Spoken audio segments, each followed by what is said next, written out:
Zachary Levi here, again for the final time, back full circle in Redwood City. Behind me, inside, critics and fans alike are getting some hands-on experience, an hour's worth of gameplay of pre-release code. Simultaneously, the studio dev team is hard at work crunching, optimizing, and polishing all the last little bits of code for what we will all come to know and love as the new Tomb Raider. It's a culmination of everything, and the clock is ticking.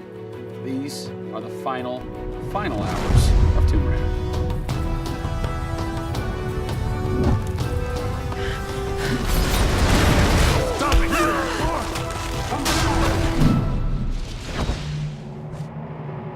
Tonight we have a large audience coming in. We decided that rather than going to one of our partners and just doing a live stream, we decided you come to us. Yeah. We have a big area in the studio and let's open it up. Have you ever done anything like this before? No, we've never done it because right now we've got black curtains up around a specific area of the studio, which is our next big thing. Mm-hmm. Only a select few people have been allowed to come in, right. And everybody's heavily NDA'd, and now we're going to bring 80 plus people into the studio. But it's exciting, to bring those type of people into the studio. They're the fans, they're the people who love it, and we want people to be a part of their experience. On one half of the studio, all that is going on like crazy, but basically in half the studio, you guys are just pounding, working out every last glitch, every last bug, making sure that it's all just perfect, done and perfect, exactly, for your certs on Friday. Yeah. What happens when a game fails cert? Then things start getting sweaty around here. You're dicing with death right there. Well, you might be missing a release day. That's how big a day this Friday is. Yeah, it's huge. If we submit and they come back and say, hey, there's maybe 35 things that we'd like to change, then as a studio, we'll change them. We'll improve them. Or there's small things that they say, hey, this experience might be better if you just fix this little thing. Then of course the team are literally sitting there waiting for that to happen. And there has been games I've worked on where we've submitted and within 24 hours it would get kicked back and they'd say, hey, you guys are crazy, you shouldn't have submitted it. So there are 80 people in the office right now. You're 4.5 days away from delivering this thing, and they're strewn about. What are they all doing? So we have guys working out of very prioritized hit lists, right? So we say, okay, this is the most egregious thing that we've noticed lately. We'd like for you to focus in on it. What are you guys debugging here? Looking at some menu transitions. Oh yeah, we want to make sure everything feels snappy all the time. Menu transitions, if I had a nickel for every time. One of the toughest things with Lara as a character is her hair. You try to simulate hair in a video game, and it's not always exactly the way it would be in real life. But that's something that's, I think the fans really point that out, and they want Lara to look as good and as believable as possible. So even in the home stretches, we're trying to sweeten it and make you believe it. So I spend a ton of time playing the game. So while everybody else is busting their butts trying to make it work, you're having fun. That's basically what you're saying. There's about 80 people that are all still busily working in this last week before the game goes to cert. Absolutely. One of those groups is called the what group? The OMS group. And what does OMS stand for? OMS is an acronym for Oh My Shit. And what does that mean exactly? When you're into the high octane moment, the only response that we were challenging the team that it could come back with was, I would exclaim, oh my shit, that's awesome, right? Like, I couldn't even cuss properly. It could have been the OMHG, the oh my holy god team. Yeah. But oh my shit, oh my I think shit, it resonated. sufficient. So many companies focus on the explosions, and we love explosions. I mean, there's plenty of them in the game. But it's also about sometimes that implosion moment, that time where you actually feel like you're part of that.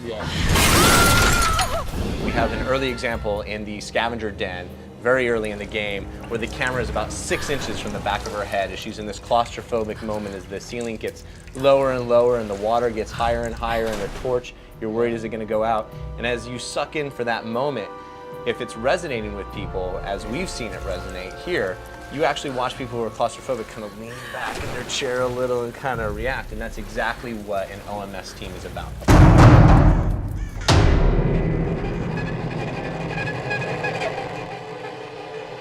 You feel confident that in 4 days, in 4.5 days, this thing is like ready to ship and ready to rock and gonna blow people's minds? Well, how about we look at that? I got a board that'll tell us. Oh yeah, where's your board? Right over here. I'm a stats guy, right? Okay. Like, it's gotta be like the McNamara version of reality, right?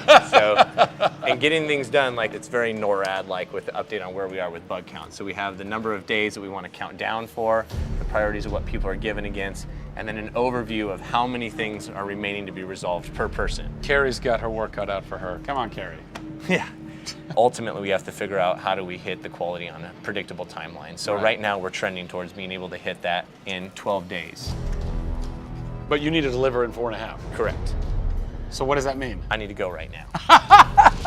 Where's your head at right now, knowing that in 4 days, Yeah. it's got to be completely done? I'm super critical of what we do. You know, you tend to be perfectionists.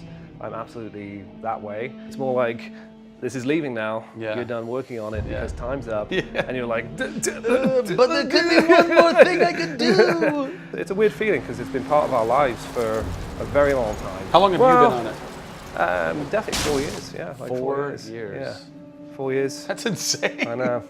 I was young. Yeah. Fresh face. I was young then. Yes. No bags, no I had grey a hair. soul. Yeah. It's been a roller coaster ride, and during that time we've been around the world, we've gone to shows, we've shown press, we've given hands-on, we've had community events, we've been in San Diego with you at Nerd Machine. We've seen people excited to see this and play this game, and it's been awesome. It's not just about Lara's arc, it's about the arc of people who've come in to the roles. You know, we've had people come in as animators and move up to the highest levels in their profession along these 4 years. So people have grown in these roles. Families have expanded, kids have been born, but we're coming to a point now where we're, you know, probably 70, 80 plus days away from launch, and this phase has come to an end. You know, it's been awesome. With less than a week to go before console certification, the last few bugs to squash, and a general lack of sleep all around, this production is definitely going to go down to the wire. Will they make it? Join us next time on the final hours of Tomb Raider to find out. Pre-order today and receive an Amazon exclusive Final Hours edition, which includes an art book and in-game aviatrix skin. You'll also receive the Shantytown multiplayer map. Plus, get access to the Tomb Raider scavenger hunt, where you can unlock DLC and win great prizes, such as a life-size Laura statue, an ATV, and a trip to Fiji. Pre-order Tomb Raider now.